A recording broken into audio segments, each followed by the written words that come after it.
Mä oon Juha Peltonen Hulasta Helsingin urheilulääkäriasemalta ja affiliaatio myös Helsingin yliopistoon. Näissä mun dioissa näkyy tämmöinen EP2 Finland-logo. Hula johtaa tämmöistä valtakunnallista ympäristöfysiologian ohjelmaa, johon kuuluu keskeisiä suomalaisen urheilun toteuttajia, tutkimusta tekeviä, opetusta antavia yhteisöjä. Ja tämä Kestävyys Suomi-toiminta ja EP2 Finland linkkiytyy monella tavoin yhteen. Perinteisesti vuoristoharjoittelussa on toimittu niin, että pidetään leiri vuoristossa tai alppimajassa ja se loppuu siihen. Ja sitten sitä leirin jälkeistä aikaa, suorituskykyä, koitetaan optimoida pääasiassa sen mukaan, että koska se edeltävä hypoksialeiri on loppunut. Plus tietysti harjoittelu. Ja mun tämän päivän teemana on se, että voidaanko tehdä jotain muutakin kuin pelkästään yrittää ajoittaa edeltävä hypoksialeirin loppu niin, että sen jälkeen suorituskyky olisi sitten mahdollisimman hyvä joko kilpailussa tai kun keskitytään harjoittelemaan. Tämän päivän esityksen teemoja on se, että todetaan, että hypoksian käyttö on sallittua. Se on se ensimmäinen asia. Sitten, että miksi ja miten hypoksiaa käytetään. Päähuomio on tietysti asiassa paluu merenpinnan tasolle.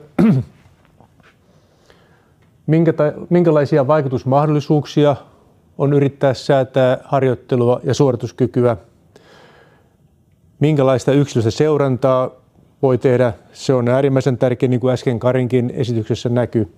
Ja sitten rohkaisen valmentajia ja urheilijat jopa kokeilemaan ehkä niitä, mitä tässä tänään esittelen.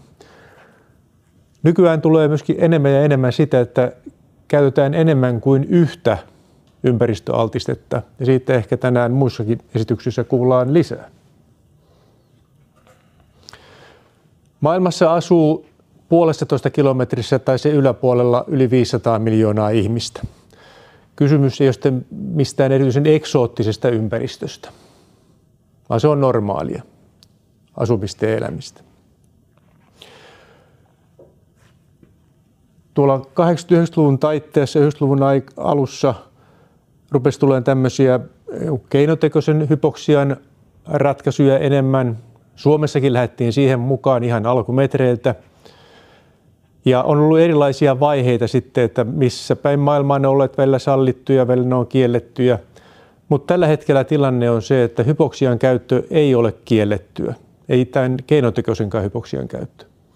Edelleen välillä näkyy, että liikutaan jollain harmaalla alueella. Ei, emme liiku harmaalla alueella, vaan liikumme ihan luvallisella toiminta-alueella. Miksi asua tai harjoitella hypoksiassa, kun suorituskyky ylhäällä ollessa heikkenee? Miksi mennä sinne? No, niitä perinteisiä vaihtoehtoja tai perusteita on se, että tällä vuoristoharjoittelulla tai muulla hypoksiaaltistuksella on potentiaalia lisätä suorituskykyä merenpinnan tasolla kilpailuja varten tai sitten tehostaa hypoksiajaksoa seuraavaa intensiivistä harjoittelujaksoa. Ja se vaikutus, sen ajatellaan perustuvan aika tavalla 3 tekijään. Ensimmäinen on tämä veren hapenkulutuskyky, mitä parhaimmillaan mitataan hemoglobiinimassalla tai punasolumassalla. Lihastasossa voi tapahtua muutoksia. Ja sitten tämä hypoksia voi aiheuttaa harjoitusstimulaation nousun, mikä sinällään voi olla peruste. Olosuhteet on myöskin aika monesti keskeisiä. Hiihtäjät voi hakea lunta ylhäältä ja sitten taas kesälajien urheilijat voi mennä välillä, varsinkin esimerkiksi Etelä- tai Keski-Euroopassa vuoristoon harjoitteleen kesällä sen takia, että se alhaalla on niin kuuma. Mennään pikkusen viileämpiin olosuhteisiin. Hypoksia tarkoittaa kehon vähentynyttä hapensaantia. Meillä on käytössä noin perinteisesti ollut hypobaarinen ja normobaarinen hypoksia. Hypobaaria tarkoittaa sitä, että kun mennään vuorelle, niin ilmanpaine laskee. Sen myötä sisäänhengitys ilman happiosapaine laskee.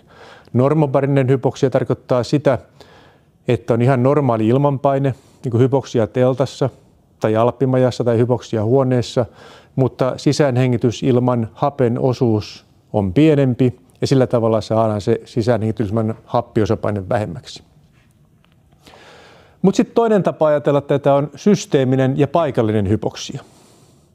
Kun hengitetään hypoksista ilmaa, se vaikuttaa koko kehoon. Mutta sitten meillä on menetelmiä aiheuttaa paikallista hypoksia. Näiden menetelmien valinnalla voidaan sitten valita se, että missä asutaan, missä harjoitellaan. Ja tällä hetkellä erityisesti hypoksian ja kuuman yhdistelmät on kovasti kasvattaneet suosiota. Keskeinen peruste kestävyyslajeissa käyttää hypoksiaa on se, että kun hengitetään vähähappista ilmaa, niin se saa aikaan valtimoveden happikyllästeisyyden laskun, joka sitten muutaman stepin jälkeen stimuloi erytropoietinin tuotantoa, jonka toivotaan johtavan siihen, että punasolutuotanto nousee, jolloin tulee enemmän hemoglobiinimassaa, punasolumassaa. Sen taas toivotaan välittyvän hapenottokyvyn nousuun ja edelleen suorituskyvyn nousuun. Enemmän ja enemmän rupeaa näkymään tuloksia myös siitä, että tietyn tyyppisellä hypoksiaharjoittelulla voidaan vaikuttaa myönteisesti myös lihastason muuttujiin.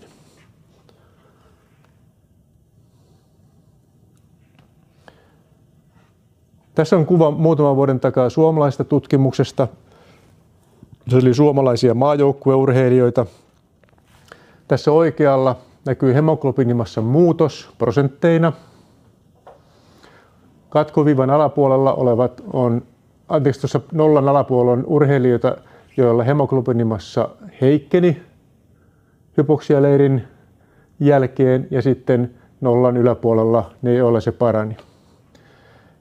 Ja nämä urheilijat noudatti tämmöisiä yleisiä perussuosituksia, että asutaan 2 ja 2,5 kilometrin välillä, huolehditaan ennen leiriä siitä, että rautavarastot on riittäviä, nautitaan rautalisää myös leirin aikana ja että ei olla kipeitä, CRP-arvo on riittävän matala ennen leirin alkua. Toteutustapoja vuoristoharjoitteluun tai hypoksia-altistukseen on tavattoman paljon. Täällä vasemmalla puolella on se, mistä meillä Suomessakin on enemmän kokemusta. Living high, training high, eli asutaan ja harjoitellaan korkealla. Living high, training low, asutaan korkealla, mutta harjoitellaan matalalla. Sitten asutaan korkealla, harjoitellaan korkealla ja matalalla, tai sitten asutaan korkealla, harjoitellaan matalalla ja korkealla. Ja näitä erilaisia vaihtoehtoja on toteutettu tavattoman paljon. Semmoiset toteutukset, joissa asutaan korkealla ja harjoitellaan korkealla ja matalalla, parantaa tutkimusnäytön mukaan kaikista tehokkaimmin suorituskykyä, kun tullaan takaisin merenpinnan tasolle. Mutta sitten on joukko tämmöisiä living low, training high vaihtoehtoja, josta meillä Suomessa ehkä vähän vähemmän kokemusta. Mutta nämä on olleet maailmalla jo semmoisen 15 vuotta aika intensiivisen tutkimusmielenkiinnon kohteena. Ja nämä saattaa tarjota vaihtoehtoja siihen, että miten tätä hyvin onnistunutta edeltävää hypoksiajaksoa voitaisiin sitten voimistaa merenpinnan tasolle paluun jälkeen, tai ainakin yrittää ylläpitää niitä hypoksialeirin vaikutuksia. Nyt merenpinnan tasolla. Tuossa vasemmalla olevassa kuvassa ensimmäinen pystyviiva kuvaa sitä, kun vuoristoleirit tai hypoksiajakso alkaa. Suorituskyky laskee välittömästi leirin alussa, lähtee pikkuhiljaa nousemaan, mutta ei saavuta sitä tasoa hypoksiassa, mitä se oli merenpinnan tasolla. Tuon viivan kohdalla hypoksialeiri päättyy ja sen jälkeen suorituskyvyssä on paljon vaihtelua. Yleensä se muodostaa semmoisen syklin, että suorituskyky on hyvä, sitten se on jonkin aikaa huono ja sitten se taas nousee. Ja tämä vaihtelu selittyy sillä, että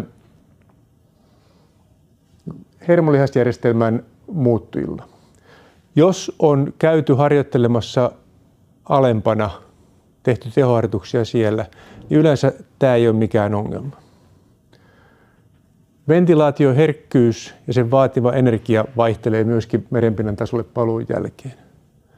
Mutta hypoksian hyötyjen ajatellaan olevan suurimmaksi osaksi ja perustuvan siihen, että veren hapenkylutyskyky paranee. Ja silloin se päämielenkiinto on ikään kuin täällä. Nyt tätä on ajateltu pitkään niin, että se on muutama päivä hyvää, sitten on ehkä vähän toista viikkoa huonompaa, sitten jossain 2 viikon kuluttua merenpinnan tasolle paluun jälkeen suorituskyky on jälleen hyvä. Mutta se, että on käyty tekemässä kovia harjoituksia alhaalla, nykyymmärryksen mukaan huomattavasti lyhentää sen huonon jakson kestoa. Muun muassa Jakob Ingebrigtsen on juossut 7 päivän kuluttua yhden maailman ennätyksistään vuoristoleirin päättymisen jälkeen.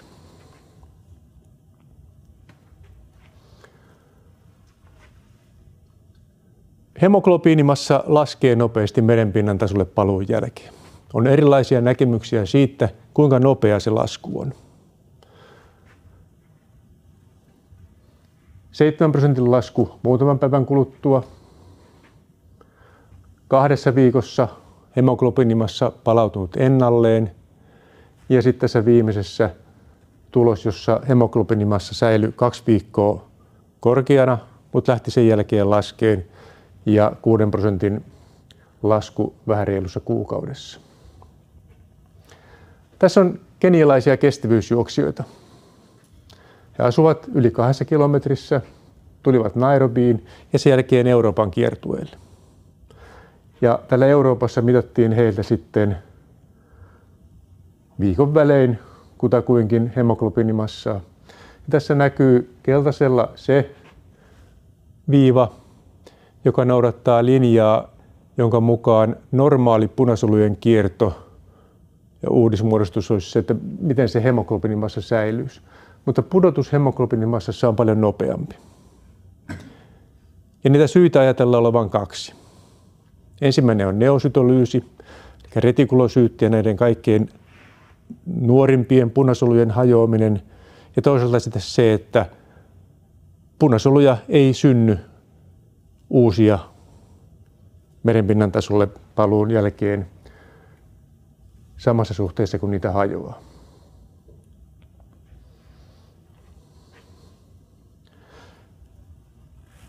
Tutkimus, jossa asuttiin yli 3 kilometrissä, hemoglobiinimassa nousi ja laski leirin jälkeen. Se, mikä tässä on olennaista, on se, että mitä tapahtuu erytropoetiinihormonille, hormoni, joka stimuloi punasolutuotantoa. Merenpinnan taso, nopea nousu leirin aikana, pikkuhiljaa leirin aikana jo EPOn tuotanto laskee, ja kun tullaan takaisin merenpinnan tasolle, EPOn tuotanto on pienempää, mitä se oli täällä alkuvaiheessa.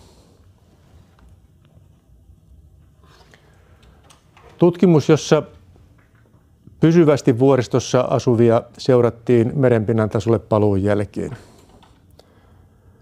Noi valkoiset pylväät kuvaa sellaisia urheilijoita muutosta punasolumassassa, jotka tulivat alas ja heitä ei manipuloitu mitenkään.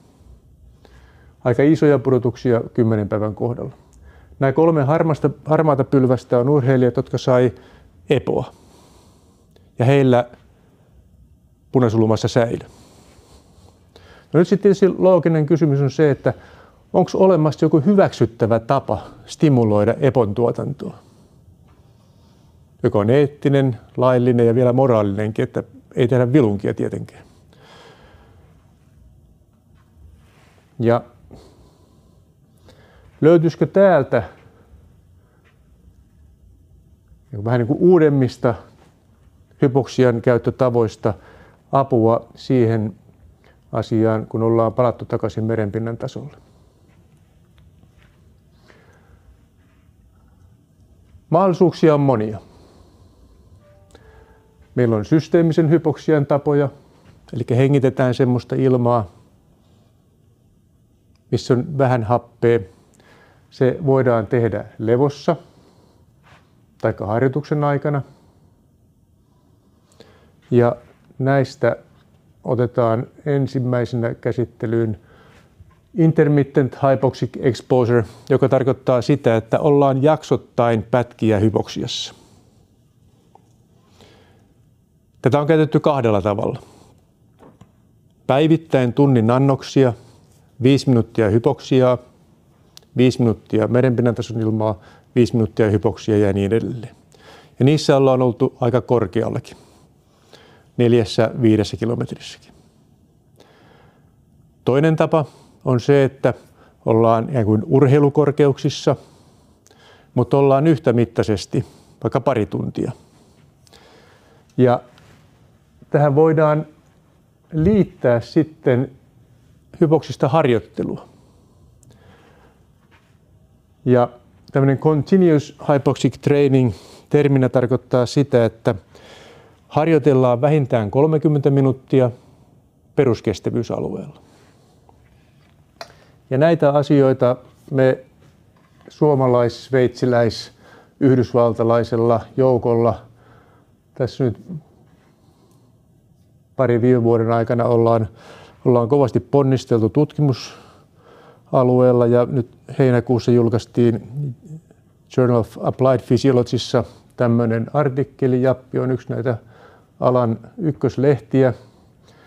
Ja täällä me käytettiin tätä jaksottaista hypoksiaa levossa ja siihen yhdistettyä hypoksista harjoittelua katsomaan, että mikä merkitys tällä voisi olla yhtäältä fysiologiselle vasteelle ja sitten suorituskyvylle. Ja tutkimuskysymykset oli se, että voidaanko joka 3. päivä toteutetulla IHE- ja CHT-yhdistelmällä ylläpitää edeltävällä hypoksiajaksolla noussut hemoglobiinimassa kuukauden ajan merenpinnan tasolle paluun jälkeen. Normaalisti odotus on se, että kun on kuukausi oltu täällä merenpinnan tasolla, niin hemoglobiinimassa on kutakuinkin se, mitä se oli ennen hypoksialeiriä. Havaitaanko tähän IHE plus CHT-malliin liittyen EPOn nousu? Ja välittyykö hemoglobiinimassan muutokset maksimaaliseen hapenottokykyyn ja suorituskykyyn? –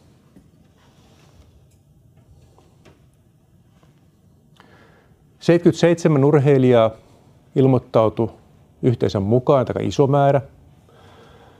Heistä 58 oli semmoisia, jotka teki kaikki hemoglobiinimassa-mittaukset ennen hypoksialeiriä, sen jälkeen ja kuukausin jälkeen. No, osa näistä urheilijoista harjoitteli merenpinnan tasolla, mutta 44 urheilijaa harjoitteli hypoksiassa. Ja hypoksialeirin jälkeen tämä joukko jaettiin niin, että osa teki 3 päivän välein tämmöisen IHE plus CHT-annoksen, 2 tuntia lepoa ja tunti harjoittelua. 10 tämmöistä jaksoa yhteensä kuukauden aikana. Tämä toinen hypoksiassa harjoitteluporukka ei altistunut hypoksialla enää sen leirin päätöksen jälkeen.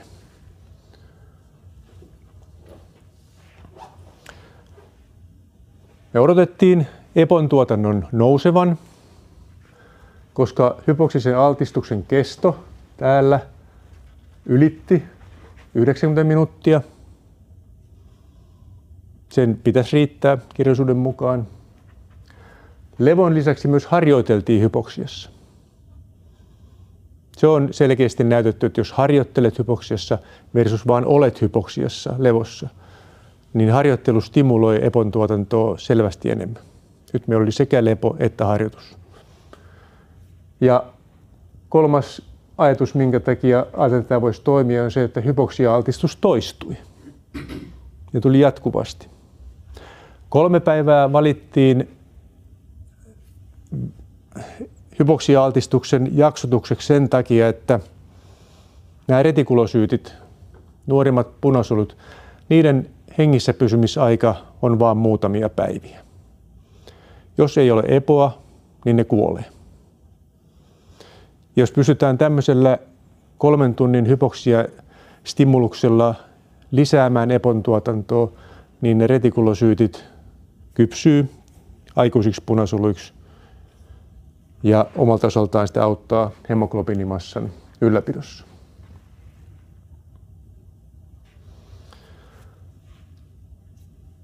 Tuossa kuvassa on pystyaksilla hemoglobiinimassa grammaa kiloa kohti, sen muutos verrattuna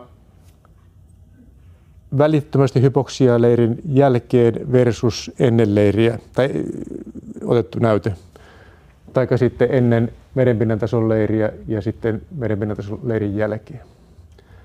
Ja tuo tummempi punainen on se joukko urheilijoita, jotka käytti tätä lisähypoksiaa, ja vaaleampi punainen, jotka ei käyttäneet. Mutta tässä tilanteessa välittömästi hypoksiajakson jälkeen molemmat ryhmät olivat saaneet samanlaisen hypoksisen annoksen. Harjoittelussa ja korkeudessa ja kestossa leirille ei ollut mitään väliä. Nämä urheilijat, jotka vuoristossa tai hypoksiahuoneessa oli, niin heillä hemoglobiinimassa nousi, merenpinnan tason urheilijoilla ei. Tässä näkyy kuukausi merenpinnan tasolle paluun jälkeen tehdyt mittaukset. Näillä urheilijoilla, jotka sai sen lisähypoksian, niin ryhmätasolla hemoglobiinimassa säilyi siellä, missä se oli välittömästi hypoksialeirin jälkeen. Yksilöllistä vaihtelua on. Osalla se tuli alaspäin, mutta osalla jopa nousi. Mutta ryhmätasolla tämä toimii erittäin hyvin. Nämä urheilijat eivät saaneet lisähypoksia, niin heillä hemoglobiinimassa tuli hyvin lähelle sitä, mitä se oli ennen hypoksialeiriä. Ja merenpinnan tason urheilijoilla tästä normaalia vaihtelua. Kun sitten katsoo tätä kaikkein mielenkiintoisinta asiaa, kuukausi merenpinnalle tason paluun jälkeen versus se ennen leiriä tehty tilanne, niin hemoglobiinimassa näillä lisähypoksia käyttäneillä oli 4%, vähän reilu korkeammalla, ja näillä, jotka hypoksialeirin jälkeen eivät saaneet lisähypoksia, niin vajaa 2% enää. Ja merenpinnan tason urheilijoilla ei muutoksia. Hemoglobiinimassan muutos välittyi varsin hyvin sekä hapenottokykyyn että suorituskykyyn. Näillä varsinaisella koeryhmällä hapenottokyky reilu 5% koholla. Näille, jotka eivät käyttäneet lisähypoksia, vajaa 2%. Ja suorituskyvyssä sama trendi. Ja nämä urheilijat oli sitten nykyisellä 0-5 luokituksella 3., 4. ja 5. tason urheilijoita, eli kansallisen, eliitti- ja aivan maailman huipputason urheilijoita. 82% tätä IHE- ja CHT-mallia käyttäneistä urheilijoista sekä hapenottokyky että suorituskyky oli koholla kuukausi merenpinnalle tason paluun jälkeen. Niillä urheilijoilla, jotka eivät käyttäneet lisähypoksia, prosenttisuudet oli 40 ja 47.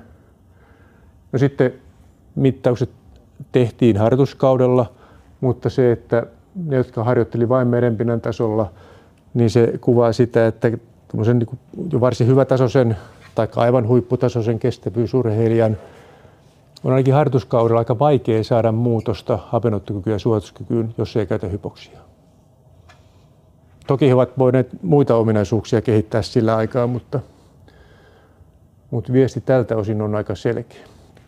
Ja vastauksena näihin tutkimuskysymyksiin, että voidaanko joka 3. päivä toteutetulla IHE- ja CHT-mallilla ylläpitää edeltävällä hypoksiajaksolla noussut hemoglobiinimassa kuukauden ajan merenpinnan tasolle paluun jälkeen. Ryhmätasolla vastaus on selkeä, kyllä. Havaitaanko IHEN ja CHT:n stimuloima EPOn nousu? Ei havaittu.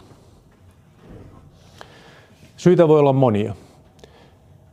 Urheilijat oli vähän niin kuin ympäri maailmaa. Me ei saatu kaikkia tähän ensimmäisen IHE- ja CHT-päivän jälkeiseen aamuun verikokeeseen.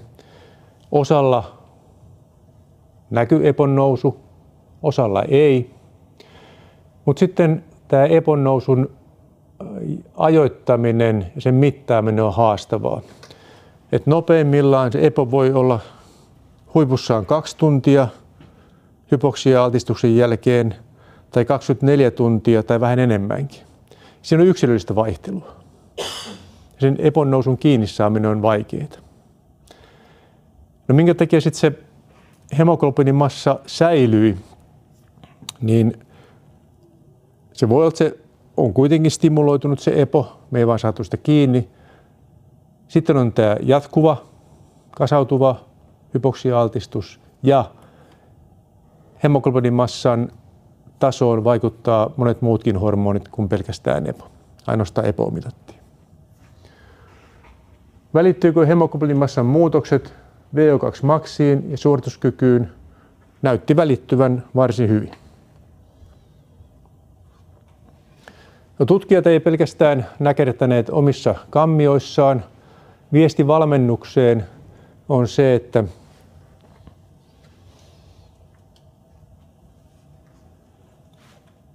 jos aikoo kilpailla merenpinnan tasolla, niin tämän opin mukaan voi olla mahdollista tulla sieltä ylhäältä alas tai alppimajasta pois vähän ehkä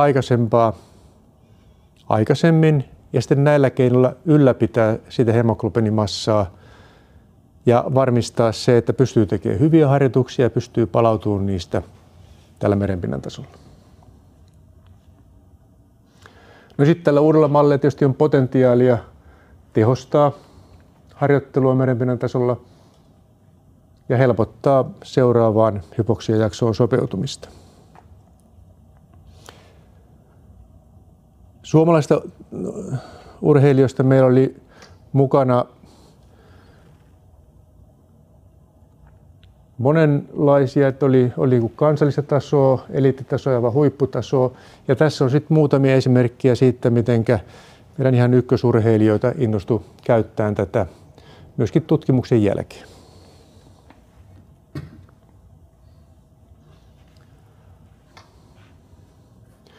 No sitten tästä systeemisestä hypoksiasta paikalliseen hypoksiaan. Puhutaan ischemic preconditioning ja blood flow restriction training asioista. Iskemia tarkoittaa veren vähyyttä tai verenkierron estymistä, verenkierron rajoittamista.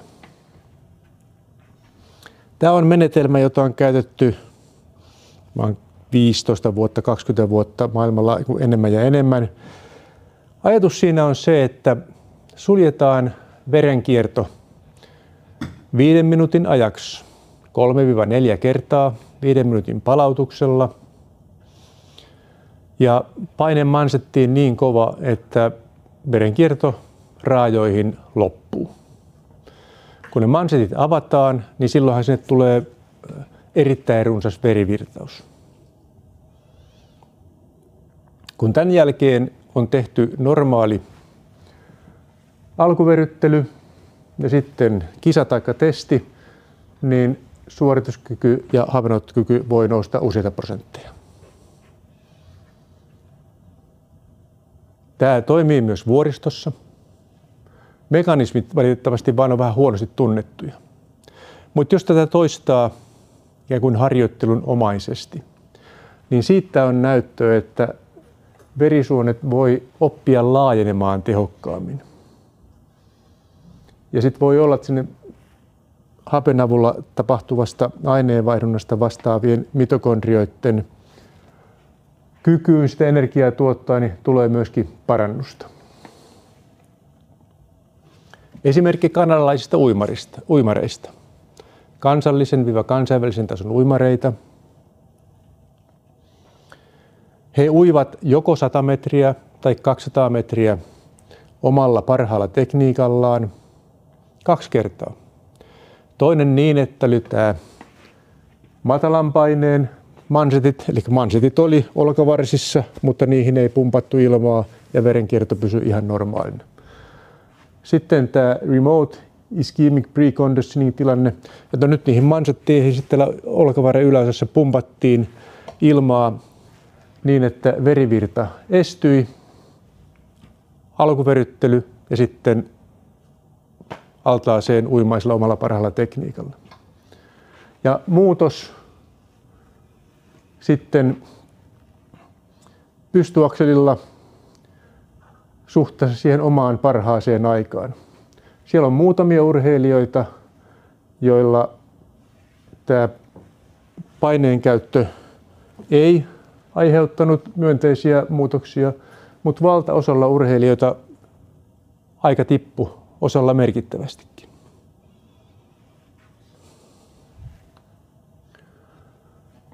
Vastaava tilanne vuoristossa pyöräilijöillä.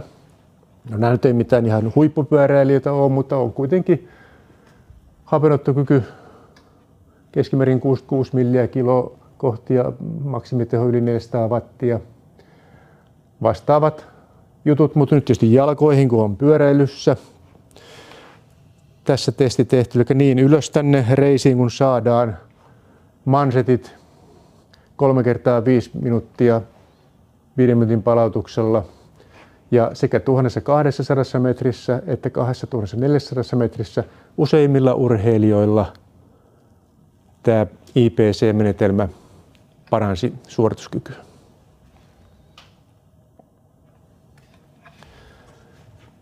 Seuraava on Blood Flow Restriction Training, BFR. Kun tuossa äskeisessä menetelmässä IPC:ssä verivirta levossa suljettiin kokonaan, niin tässä BFR:ssä harjoitellaan, mutta laitetaan vain sellainen paine, että valtimovirtaus lihakseen ei esty, mutta laskimopaluu estyy jonkin verran. Ajatus on se, että pienemmällä mekaanisella kuormalla saadaan suuri metabolinen ja verenkierrollinen vaste. Tätä on käytetty voimaharjoittelussa, hypertrofisessa voimaharjoittelussa iän kaiken. Tätä on käytetty kuntoutuksessa paljon, että saadaan iso fysiologinen vaste pienellä kuormalla. Mutta enemmän ja enemmän tämä on tulossa myöskin kestävyysharjoittelu. Ja paineet on semmoisia, että 40-80% valtimoiden sulkeutumispaineesta AOP:stä. Ja niin kuin tuosta kuvasta näkyy, niin ylös tänne lähelle nivusia kuin mahdollista, remelit kiinni. Se, mitä maailmalla on tehty, niin 2-3 kertaa viikossa, muutamia viikkoja. Intensiteetti yleensä matala, peruskestävyysharjoittelun tasosta. Alle 2 millimolin laktaateilla yleensä. Useimmiten käytetään 5-20 minuutin jaksoja. Kaikkein yleisin näyttää olevan 2 kertaa 10 minuuttia. Mansetin paine sellainen, että valtimovirtaus sujuu, mutta laskemapaluu vaikeutuu. Pääsääntöisesti hyvin myönteisiä tuloksia. Mutta niin kuin sportissa mikään ei ole yleensä ihan kauhean varmaa, niin tällä kertaa ei kaikki ole pystynyt parantamaan suorituskykyä, mutta iso osa. Ja näitä mahdollisuuksia on hyvin erilaisia. On erinäköisiä kuminauhoja ja sitten on semmoisia mansetteja, mikä pumpataan ilman, että saadaan painemittarilla näkymään, että paljon siellä painetta oikeasti on.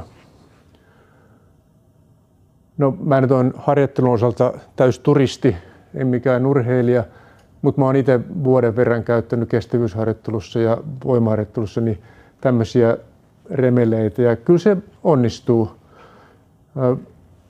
nämä tietysti on sekä soutuergometrissä että satulassa pikkusen joutuu asetteleen pehvaansa, että miten siinä istuu. Mutta sitten jos käytetään tämmöisiä kuminauhoja niin kuin tuossa, niin tilanne on varmaan helpompi.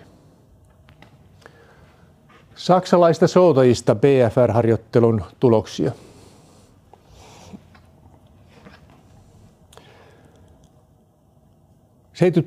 %70 valtimoiden sulkeutumispaineesta kuminauhojen kireys, 3 kertaa viikossa, 2 kertaa 10 minuuttia, eli tunti viikossa, 5 viikon ajan. Peruskestävyysharjoittelutasolla laktaatilla 2 millimoolia. Tällä BFR-harjoitteluryhmällä ja sitten kontrolliryhmällä ei ollut mitään muuta eroa harjoittelussa. Tulokset ovat aika mielenkiintoisia. Ne, jotka näitä remeleitä käytti, teho suoituergometritestissä nousi yli 15%. Aika kiva nousu. Hapenottokyky nousi 9%. Ja kuvassa hapenottokyvyn muutokset BFR-harjoitteluryhmällä ja kontrolliryhmällä. Jos tästä innostuu, niin tuossa Heldin ja kumppaneiden artikkelissa on erittäin hyvä ohje siitä, että kuinka tämmöinen kuminauha säädetään oikealle kireydelle. Liian kireellä se ei saa olla, koska sitten voi tulla hankaluuksia. Tästä aina kuulee silloin tällöin BFR:stä, että no onko sitä mitään hyötyä, ei sitä mun mielestä on se tutkittu. Mutta mä suhtautuisin aika avoimesti siihen mahdollisuuteen, että olisikohan tämä käyttökelpoinen suomalaisikin urheilijoilla. Koska näitä asioita on yritetty selvittää akuuttien vasteiden, harjoitusadaptaation ja suorituskyvyn hyötyjen osalta aika paljon. Me ei käydä tätä nyt yksityiskohtaisesti lävitse, mutta ne asiat, jotka on mustalla, niin niistä on hyvä näyttö. Ne, jotka on sitten tämmöisellä harmaammalla, niin niistä on vähemmän näyttöä. Mutta aika mielenkiintoinen mahdollisuus minun mielestäni. Ei pelkästään voimaharjoittelussa, vaan nimenomaan kestävyysharjoittelussa. Sitten otetaan joitain esimerkkejä täältä muista systeemisen hypoksian toteutusmahdollisuuksista. Sekä yksilö- että joukkuepallopeleissä on käytetty viime vuosina paljon tämmöisiä erittäin korkean tehon sprinttiharjoituksia hypoksiassa. Näitä on myös hiihtäjät tehneet matolla tasatyöntöharjoitteluna, pyöräilijät. Ja on tämmöinen sprint interval training in hypoxia, 20-30 sekunnin all out suorituksia muutaman minuutin palautuksella. Ja siellä on sitten saatu aikaan kasvua sydämen minuuttitilavuudessa, hapenottokyvyssä, mitokondrioiden määrässä. Ja sillä on ollut myönteisiä vaikutuksia suorituskykyyn niin tällä merenpinnan tasolla kuin korkealla. Sitten on tämmöinen repeated sprint training in hypoxia, lyhyitä, maksimaalisia suorituksia lyhyellä palautuksella.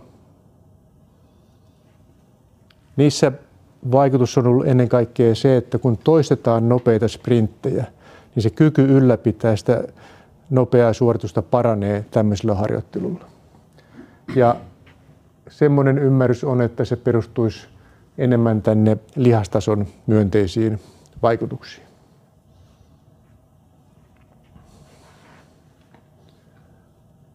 No sitten voi yrittää yhdistellä kuumaa ja hypoksiaa. Hypoksiaa ja kuumaa. Tai jopa tehdä sitä samaan aikaan, hotboxia. Kirjallisuus on sitä mieltä, että samanaikainen kuuman ja hypoksian käyttäminen ei näyttäisi parantavan suorituskykyä enempää kuin se, että käyttää joko tai. Mutta nämä johtopäätökset on tehty aika rajoitetusta määrästä interventiotutkimuksia. Mutta sitten yhtäaikaisesta käytöstä on myöskin hyviä kokemuksia urheilijoilta.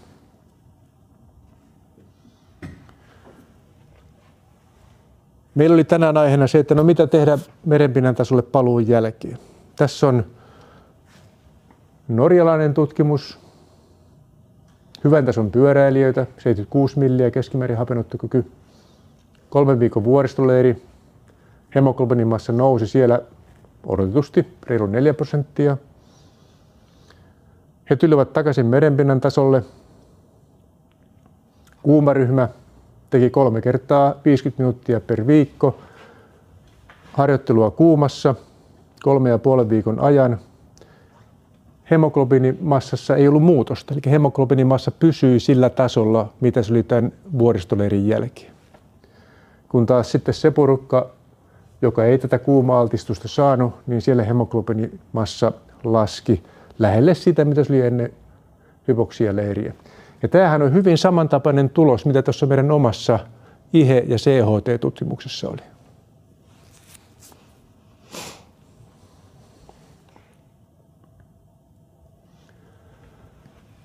Mahdollisuuksia on vähintäänkin riittävästi.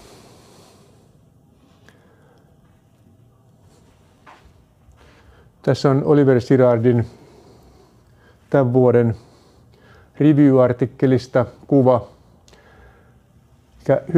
Hypoksia ja kuumaa voidaan käyttää samanaikaisesti, ei kuitenkaan just jetsulleen samassa harjoituksessa yhtä aikaa, vaan niin, että peräkkäin saman harjoituksen yhteydessä, taikka hyvin lähekkäin. Sitten niitä voidaan tehdä niin, että käytetään toista aamulla, toista illalla. Taikka niin, että vuoropäivinä käytetään hypoksiaa, kuumaa taikka normiolosuhteita.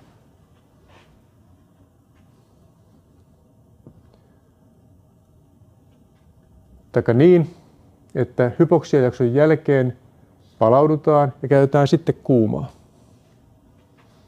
Taikka sillä tavalla, että vuoden ajalla on blokkeja, jossa ollaan normiolosuhteissa, sitten joko hypoksiassa tai kuumassa. Et valmentajalla ja urheilijalla on kyllä mistä valita. Ja omat kokeilut kannattaa tietysti tehdä riittävän ajoissa, jotta sitten kisoihin valmistautuessa on selkeää, miten toimia. Mutta sekä omien kokemusten että kirjallisuuden perusteella näyttää siltä, että kun se hypoksiajakso on suunniteltu ja toteutettu hyvin, niin sen jälkeen on paljon keinoja ylläpitää hypoksialeirin hyötyjä. Meillä on oma näyttö siitä, että käytetään tätä intermittent hypoxic exposure ja hypoksinen harjoittelu kuukauden ajan joka 3. päivä. Suurimmalla osalla näytti toimivan oikein hyvin.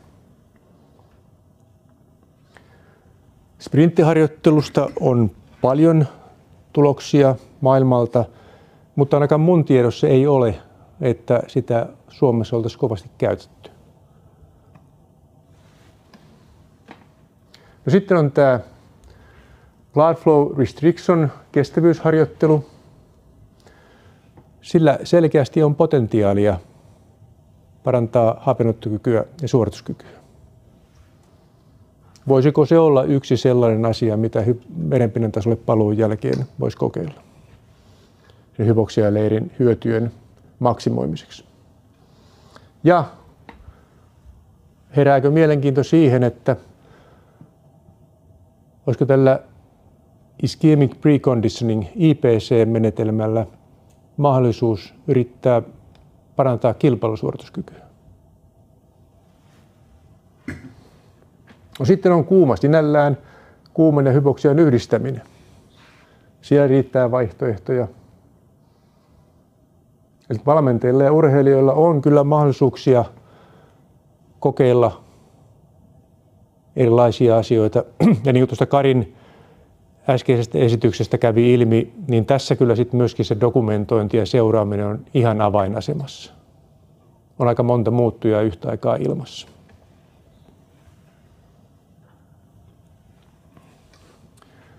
Näille EP2 Finland-sivuille kerätään koko ajan lisää tietoa ympäristöolosuhteiden vaikutuksista. Eli meillä on fokuksessa hypoksia ja hyperoksia, kylmä ja kuuma. Porukolla näitä mietitään, mutta Jere on päävastuussa siihen, että mitä materiaaleja täällä tulee. Jere on hienosti laittanut tätä tänne.